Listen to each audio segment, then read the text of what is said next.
Behind many of the spectacular triumphs of the war today lies an unspectacular but increasingly important naval service, the Naval Air Transport Service. 5 days after Pearl Harbor, NATS was launched with 7 planes under its command.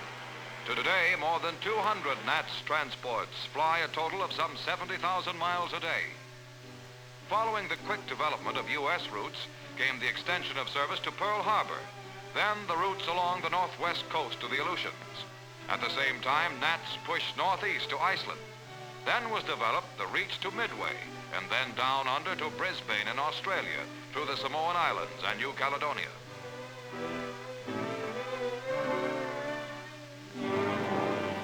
Meanwhile, in the South Atlantic were developed the routes to Brazil, Natal and Rio. Then across the seas to Dakar and Bathurst in British-held Africa. Then Port Lyautey, followed by the Central and North Atlantic crossings serving the African invasion. Here you see a transatlantic flyer settling down in Port Lyautey, Africa, loaded with strategic supplies for Mediterranean operations.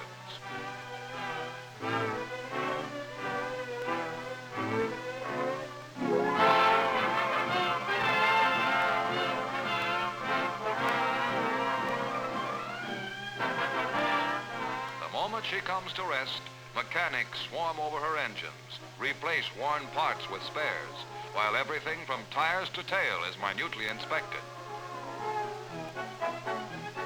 There goes another couple of thousand gallons of 100-octane gasoline, made with plenty of tetraethyl lead, the product of one of the most important home front battles in today's global warfare.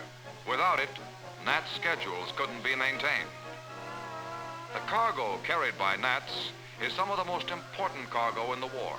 Here, for instance, are huge engines for fighter planes needed in Italy or southern France. There are spare parts, communications equipment, blood plasma, medical supplies, among the many emergency items that must be rushed by air to the fighting fronts. And most important of all is mail. Mail without which home would be much more than a mere 3,000 miles away. It's just a day or so away by NATS.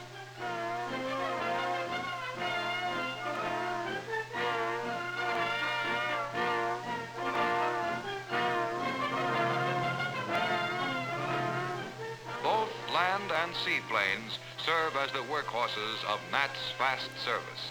This is a PB-2Y3, or 2x3, as it is known to its pilots, coming down in the bay at Bathurst, next door to Dakar.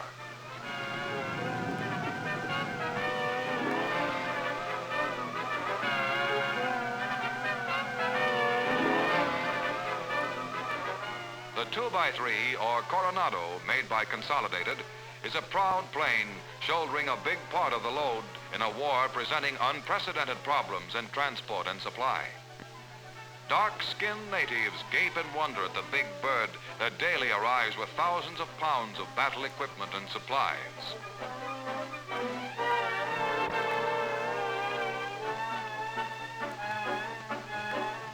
Far from the present scenes of action, Bathurst, a British African port, nevertheless produces many hands to help in the job of rushing materials through.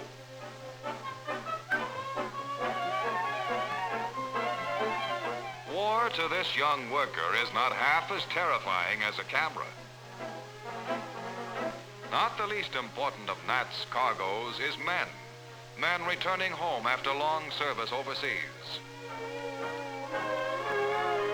Can't seem to find your name, mate. Oh yes, there it is. And don't think that isn't a relief.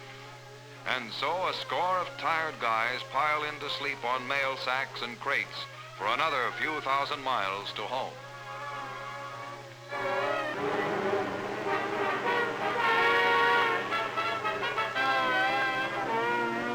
But there's no sleep up front, for the weather is piling up, and the pilots must be alert.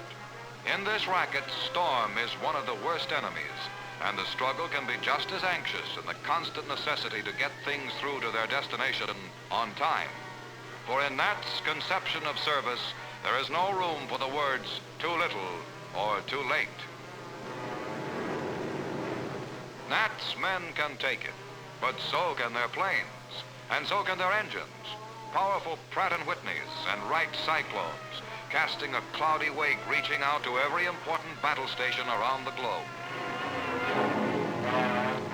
Now, on the other side of the Atlantic, a PBM shoulders its way through rain and fog into Port of Spain, Trinidad.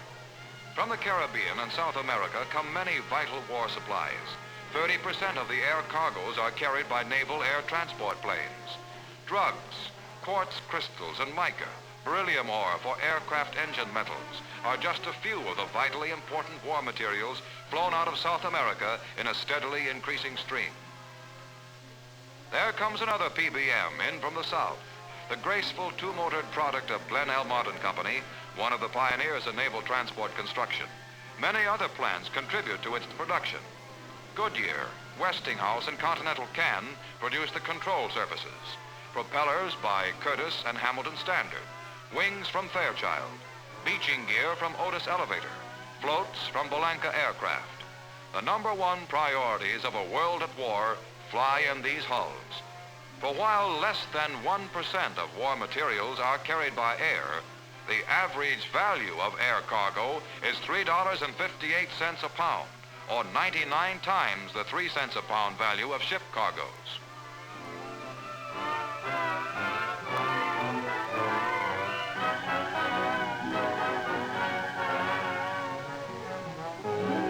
This is in Natal, on the eastern hump of Brazil, through which is routed the so-called main line traffic from Karachi, India.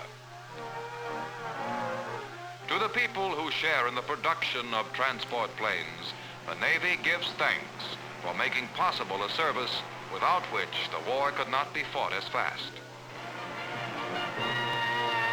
As we face the expansion of the war in the Pacific, there too naval air transport reaches out almost on the heels of our landing forces in Tarawa, New Guinea, Kwajalein, Saipan, Guam, and beyond.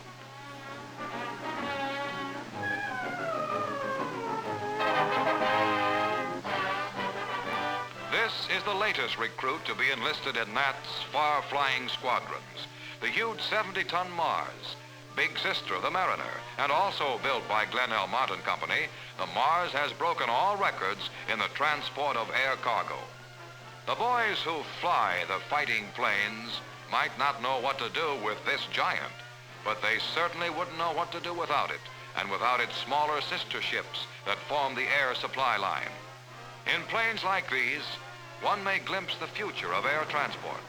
No one can forecast details, but we can recognize that the production of military and commercial aircraft will be one of our most important industries for a good many years to come.